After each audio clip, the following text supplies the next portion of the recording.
എല്ലാവർക്കും RIS ബോധി ചാനലിൻ്റെ മറ്റൊരു ക്ലാസ്സിലേക്ക് സ്വാഗതം. ഞാൻ രാഖിൽ RS. നമ്മൾ ഇന്നത്തെ ക്ലാസ്സിൽ നമ്മുടെ എല്ലാം വളരെ പ്രധാനപ്പെട്ട സിവിക്സിൻ്റെ സിലബസിലെ ഒരു ടോപ്പിക്കാണ് തൊഴിലും ജോലിയും, എംപ്ലോയ്മെൻറ്റ് ആൻഡ് ലേബർ. നമ്മൾ ഈ ഒരു ഭാഗമാണ് ഇന്നത്തെ ക്ലാസ്സിൽ പരിശോധിക്കുക. പെട്ടെന്ന് നമുക്ക് ക്ലാസ്സിലേക്ക് കടക്കാം.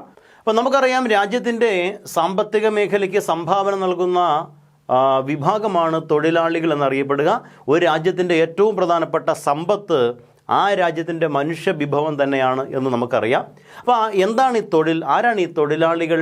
നമുക്കറിയാം, ഒരു രാജ്യത്ത് സാധന സേവനങ്ങളുടെ ഉൽപ്പാദന പ്രക്രിയയിൽ വരുമാനം നേടാനായി ചെയ്യുന്ന ആയാസത്തെയാണ് തൊഴിൽ എന്നറിയപ്പെടുന്നത്. ഒരു രാജ്യത്തിൻ്റെ സാധന സേവനങ്ങളുടെ ഉൽപ്പാദന പ്രക്രിയയിൽ വരുമാനം നേടാനായി ചെയ്യുന്ന ആയാസത്തെ വിളിക്കുന്ന പേരാണ് തൊഴിൽ അല്ലെങ്കിൽ എംപ്ലോയ്മെൻറ്റ്.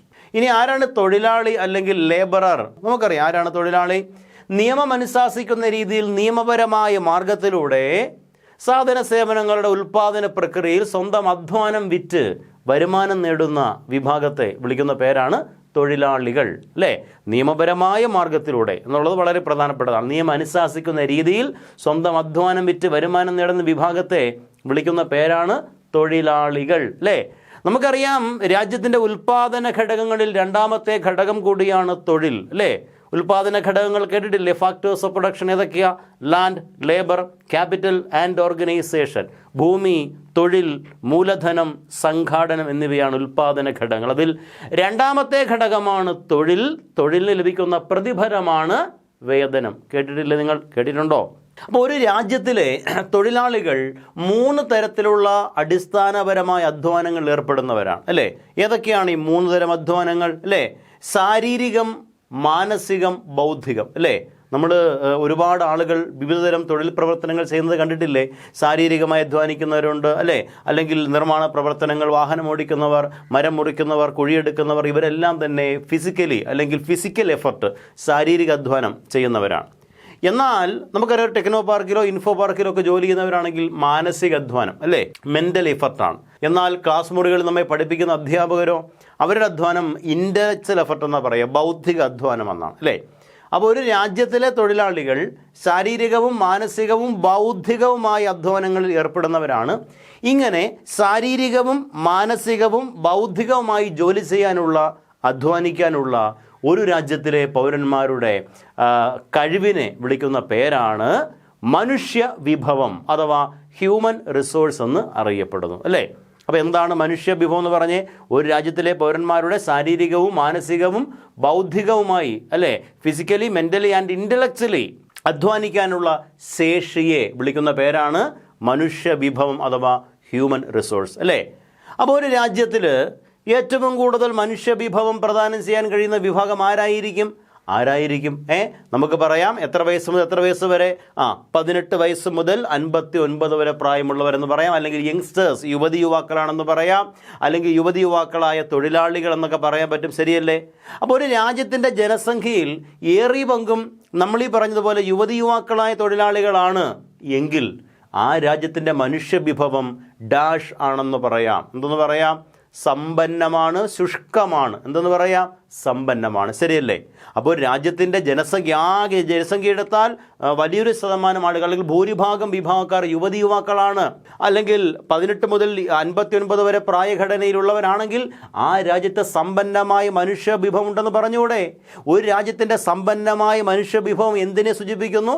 ഉത്തരം രാഷ്ട്ര പുരോഗതിയെ.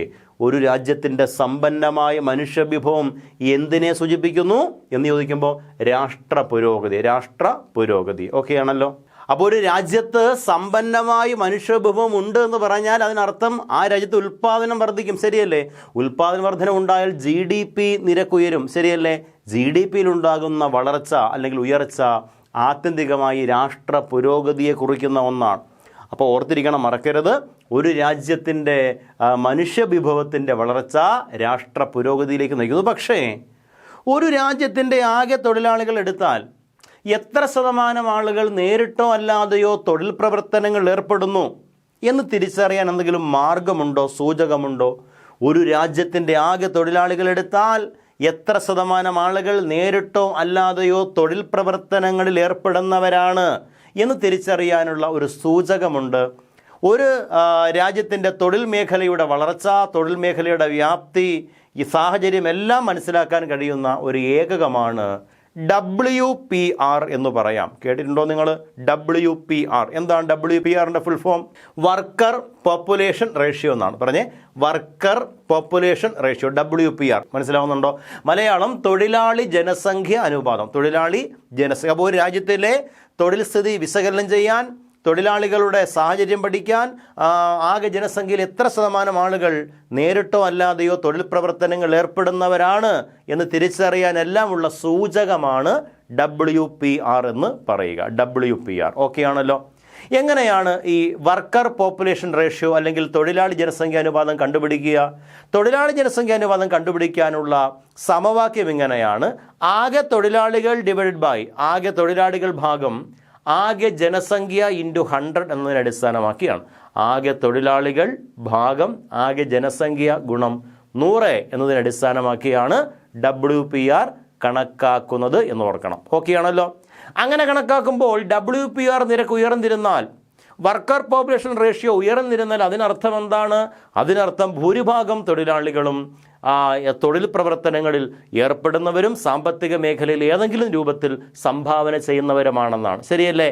അപ്പോൾ താഴ്ന്ന WPR ആണെങ്കിലോ ഈ പറഞ്ഞ നേരെ ഓപ്പോസിറ്റാണ്. ഭൂരിഭാഗം തൊഴിലാളികളും നേരിട്ടോ അല്ലാതെ യാതൊരു തൊഴിൽ പ്രവർത്തനങ്ങളിലും ഏർപ്പെടുന്നവരല്ല, സാമ്പത്തിക മേഖലയ്ക്ക് സംഭാവന ചെയ്യുന്നവരും അല്ല എന്നാണ് ഓർത്തിരിക്കേണ്ടത്. മനസ്സിലാവുന്നുണ്ടോ? അപ്പോൾ WPR നിരക്ക് എന്നൊരു ഭാഗം നമ്മൾ പറഞ്ഞു. അപ്പോൾ ഒരു രാജ്യത്തെ തൊഴിൽ മേഖല അല്ലെങ്കിൽ തൊഴിലാളികളുടെ പങ്കാളിത്തം, ഇതിൽ ഏറ്റവും നിർണായകമായി വന്ന ഒരു ഘട്ടമാണ് യന്ത്രവൽക്കരണം. ശരിയല്ലേ? വ്യാവസായിക വിപ്ലവം പൊട്ടിപ്പുറപ്പെട്ടതിനെ തുടർന്ന് ലോകത്താകമാനം യന്ത്രവൽക്കരണം വ്യാപകമായി. ശരിയല്ലേ? ഈവൻ കാർഷിക മേഖലയിൽ ഉൾപ്പെടെ യന്ത്രവൽക്കരണം വ്യാപകമായി. ഈ ഒരു യന്ത്രവൽക്കരണത്തിൻ്റെ തൊഴിൽ ചുരുക്കൽ യന്ത്രങ്ങൾ എന്നറിയപ്പെടുന്ന യന്ത്രങ്ങളെ നിശിതമായി വിമർശിച്ച ഒരു നേതാവ് ഗാന്ധിജിയാണ്. ലോകത്ത് വ്യാവസായിക വിപ്ലവം പൊട്ടിപ്പുറപ്പെട്ടതോടുകൂടി യന്ത്രവൽക്കരണം വ്യാപകമാവുകയും ഈ യന്ത്രവൽക്കരണം തൊഴിലാളികളെ ദോഷകരമായി ബാധിക്കുന്നു എന്ന കാഴ്ചപ്പാടിൽ ഗാന്ധിജി ഒരു പ്രധാനപ്പെട്ട കമൻറ്റ് പ്രഖ്യാപിച്ചിട്ടുണ്ട്. നിങ്ങളത് സ്കൂൾ പുസ്തകത്തിലെല്ലാം തന്നെ കണ്ടു കാണും. അതിങ്ങനെയാണ്: ഞാൻ എതിർക്കുന്നത് യന്ത്രങ്ങളെയല്ല, മറിച്ച് അവയോടുള്ള നിങ്ങളുടെ മനോഭാവത്തെയാണ്. തൊഴിൽ ചുരുക്കൽ യന്ത്രങ്ങൾ എന്നറിയപ്പെടുന്നവയോടുള്ള നിങ്ങളുടെ മനോഭാവം. തൊഴിൽ ലഭിക്കാതെ പട്ടിണി കിടന്ന് മരിക്കാൻ തയ്യാറായി ആയിരക്കണക്കിന് ജനങ്ങൾ തെരുവിലേക്ക് ഇറങ്ങുന്നത് വരെയും നിങ്ങൾ ഈ തൊഴിൽ ചുരുക്കൽ തുടർന്നു കൊണ്ടിരിക്കും. പറഞ്ഞത് മഹാത്മാഗാന്ധിയാണ്. ഓക്കെ ആണല്ലോ പറഞ്ഞത്. അപ്പോൾ നമ്മുടെ പ്രിയപ്പെട്ട മഹാത്മാഗാന്ധി തൊഴിൽ ചുരുക്കൽ യന്ത്രങ്ങളെ നഖശിഖാന്തം എതിർത്ത ഒരാളാണ് എന്ന ഒരു കാര്യം നമ്മൾ ഓർത്തിരിക്കേണ്ടതാണ്. ശരി, എന്താണെങ്കിലും നമ്മുടെ രാജ്യത്ത് തൊഴിലാളികളെ അടിസ്ഥാനപരമായി എത്രയായി തിരിക്കാം അതെല്ലാം ചോദിച്ചു കഴിഞ്ഞാൽ നമുക്കറിയാം. തൊഴിലാളികളെ 3 വിഭാഗമായി തിരിക്കാം. ആരൊക്കെയാണ് 3 വിഭാഗം? ഒന്നാമത്തെ വിഭാഗം സ്വയം തൊഴിൽ ചെയ്യുന്നവരാണ്, സെൽഫ് എംപ്ലോയിഡ് എന്ന് പറയും അല്ലേ. രണ്ടാമത്തെ വിഭാഗമാണ് കൂലിപ്പണിക്കാർ അല്ലെങ്കിൽ കാഷ്വൽ വേജ് വർക്കേഴ്സ്. മൂന്നാമത്തത് പെർമനൻ്റ് വേജ് വർക്കേഴ്സ്, സ്ഥിരം ശമ്പളക്കാരായ തൊഴിലാളികൾ എന്ന് പറയും. സ്ഥിരം ശമ്പളക്കാരായ തൊഴിലാളികൾ. അപ്പോൾ തൊഴിലാളികളെ അടിസ്ഥാനപരമായി 3 വിഭാഗമായി തിരിക്കാം. 1 സെൽഫ് എംപ്ലോയിഡ്, സ്വയം തൊഴിൽ ചെയ്യുന്നവർ. 2 കൂലിപ്പണിക്കാർ. 3 സ്ഥിരം ശമ്പളക്കാരായ തൊഴിലാളികൾ. ആരാണ് ഈ സ്വയം തൊഴിൽ ചെയ്യുന്നവർ? ഇന്ത്യയുടെ കാര്യമെടുത്താൽ ഇന്ത്യയുടെ ആകെ തൊഴിൽ ശക്തിയുടെ 52%, അതായത് ഭൂരിഭാഗവും സ്വയം തൊഴിൽ ചെയ്യുന്നവരാണ്. അപ്പോൾ ഇന്ത്യയുടെ ആകെ തൊഴിൽ ശക്തി എടുത്താൽ അതിൽ ഭൂരിഭാഗം ആരാണ്? സ്വയം തൊഴിൽ ചെയ്യുന്നവരാണ്. സെൽഫ് എംപ്ലോയിഡ് എന്ന വിഭാഗമാണ് എന്ന കാര്യം ഓർത്തിരിക്കുക. ഓക്കെ ആണല്ലോ. ആരാണ് ഈ സ്വയം തൊഴിൽ ചെയ്യുന്ന വിഭാഗം എന്ന് ചോദിച്ചാൽ, സെൽഫ് എംപ്ലോയിഡ് ആരാണ് എന്ന് ചോദിച്ചാൽ നമുക്ക് കൃത്യമായിട്ട് അറിയാം. എന്താണ് പറയുക? ചെറുതും ഇടത്തരവുമായ വരുമാനത്തിന് ജോലി ചെയ്യുന്നതും സ്വന്തമായി വ്യവസായ സംരംഭങ്ങൾ ആരംഭിച്ച് അതിൽ നിന്ന് വരുമാനം നേടുന്നവരുമായ ആളുകളെയാണ് സ്വയം തൊഴിൽ ചെയ്യുന്നവർ, സെൽഫ് എംപ്ലോയിഡ് എന്നറിയപ്പെടുക. ഇന്ത്യയുടെ ആകെ തൊഴിൽ ശക്തിയുടെ 52% ആരാണ്? സ്വയം തൊഴിൽ ചെയ്യുന്നവരാണ്. നമുക്കറിയാം. സ്വയം തൊഴിൽ ചെയ്യുന്നവരുടെ വരുമാനത്തിൻ്റെ പ്രത്യേകത, ഇതൊരു മിക്സഡ് ഇൻകമാണ്, സമ്മിശ്ര വരുമാനമാണ്. ശരിയല്ലേ? അതുകൊണ്ട് വിവിധ മേഖലകളിലായി തരംതിരിക്കാൻ കഴിയാത്ത ഏക തൊഴിലാളി വരുമാനം എന്നറിയപ്പെടുന്നതാണ് ഈ പറയപ്പെട്ട എന്താണ്? Mixed income of self employed എന്ന് പറഞ്ഞാൽ സ്വയം തൊഴിൽ ചെയ്യുന്നവരുടെ സമ്മിശ്ര വരുമാനമെന്ന് ഓർത്തിരിക്കാം. ക്ലിയർ ആണല്ലോ? സ്വയം തൊഴിൽ ചെയ്യുന്ന വിഭാഗത്തിന് ഉദാഹരണമാണ് ഹോട്ടൽ ഉടമകൾ, കടയുടമകൾ, വ്യവസായ സംരംഭങ്ങളുടെ ഉടമകൾ, ചാർട്ടേഡ് അക്കൗണ്ടൻസ്, അഡ്വക്കേറ്റ്സ്, വക്കീലന്മാർ, ഇവരെല്ലാം തന്നെ സ്വയം തൊഴിൽ ചെയ്യുന്ന വിഭാഗത്തിൽ പെടുന്നു. ഓക്കെ ആണല്ലോ. രണ്ടാമത്തെ വിഭാഗമാണ് കൂലിപ്പണിക്കാർ എന്ന് പറഞ്ഞു കഴിഞ്ഞാൽ കൂലി വർക്കേഴ്സ് എന്ന് പറഞ്ഞാൽ പോരാ, പിന്നെയോ കാഷ്വൽ വേജ് വർക്കേഴ്സ്. എന്താണ് കൂലിപ്പണിക്കാരുടെ പ്രത്യേകത? അസംഘടിത മേഖലയിൽ ജോലി ചെയ്യുന്നവരാണ്. ഒന്നാമത്തെ പോയിന്റ്. ഏത് മേഖലയിലാണ്? അസംഘടിത മേഖലയിൽ ജോലി ചെയ്യുന്നവരാണ്. 2, ദിവസക്കൂലിക്കായി ജോലി ചെയ്യുന്നവരാണ്. അപ്പോൾ ദിവസക്കൂലിക്കായി അസംഘടിത മേഖലയിൽ ജോലി ചെയ്യുന്നവരെയാണ് കൂലിപ്പണിക്കാർ എന്ന പേരിൽ അറിയപ്പെടുക. അപ്പോൾ കൂലിപ്പണിക്കാരായിട്ടുള്ള വിഭാഗത്തിൽ ഉദാഹരണം പറഞ്ഞ് നമുക്ക് എത്രയാണോ പറയാം, ശരിയല്ലേ? കടകൾ, ഹോട്ടലുകൾ എന്നിവിടങ്ങളിൽ ദിവസക്കൂലിക്കായി ജോലി ചെയ്യുന്നവർ, ഷോപ്പിംഗ് മാളുകൾ എന്നിവിടങ്ങളിൽ ദിവസക്കൂലിക്കായി ജോലി ചെയ്യുന്നവർ, നിർമ്മാണ പ്രവർത്തനങ്ങളിൽ, നിർമ്മാണ മേഖലകളിൽ ദിവസക്കൂലിക്കായി ജോലി ചെയ്യുന്നവർ, ഇവരെല്ലാം തന്നെ കൂലിപ്പണിക്കാർ. ഇന്ത്യയുടെ ആകെ തൊഴിൽ ശക്തിയുടെ 30% കൂലിപ്പണിക്കാരാണ് എന്നോർക്കണം. ഓക്കെ ആണല്ലോ പറഞ്ഞത്. ഇനി അടുത്ത വിഭാഗമാണ് മൂന്നാമത്തെ വിഭാഗം, സ്ഥിരം ശമ്പളക്കാരായ തൊഴിലാളികൾ. എന്താണ് പറഞ്ഞേ? സ്ഥിരം ശമ്പളക്കാരായ തൊഴിലാളികൾ. ആരാണ് ഈ സ്ഥിരം ശമ്പളക്കാരായ തൊഴിലാളികൾ? സ്ഥിരം ശമ്പളക്കാരായ തൊഴിലാളികൾ ആരാണ് എന്ന് ചോദിച്ചാൽ നമുക്കറിയാം. ആരാണ് സ്ഥിരം ശമ്പളക്കാരായ തൊഴിലാളികൾ?